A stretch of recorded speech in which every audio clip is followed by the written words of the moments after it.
दाजुभाइ दिदीबहिनीहरू के गर्ने अब जिन्दगीमा के हुन्छ कसो हुन्छ भन्ने कुरा कसैलाई थाहा हुँदैन है। अब आजदेखि डेरा सर्ने भइयो होइन, आयुष्मान केन्द्रबाट अब सिंहदरबारको डेरा सर्ने भइयो होइन। यो पनि दरबारै थियो, दरबारबाट फेरि अर्को दरबारमा सर्ने भइयो, राष्ट्रिय आयुष्मान केन्द्रको दरबारबाट। र अब सम्पत्ति त लैजानु पर्यो, आफ्नो सम्पत्ति होइन। ल सबै सम्पत्तिहरू यति हो।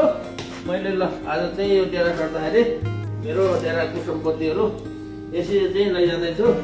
दाजुभाइ दिदीबहिनी हेर्नुहोस्, महावीरको सम्पत्ति कति हो कति हो। ए अब कतिवटा पोका भयो गुरु सम्पत्ति फेरि नसक्नुको सम्पत्ति छ। यहाँ चाहिँ सबै कागज पत्रहरू मेरो चाहिँ चाहिने कागज पत्रहरू छ। अरू सम्पत्ति चाहिँ यति हो। ल आज डेरा सर्ने भइयो। अब के गर्ने, भगवान्ले जता जता लैजान्छन् त्यता त्यता जानुपर्ने, भगवान्ले जे जे गर भन्छन् त्यही गर्नुपर्ने हो। ल है, सबैलाई नमस्कार छ। अब के गर्ने है, भेट्दै गरौँला, भेट्दै गर्नु है, कुराकानी गरौँला। ल धन्यवाद छ। यस्तै भिडियोको लागि कृपया र्यान्डम स्टोरीलाई फलो गर्नुहोला।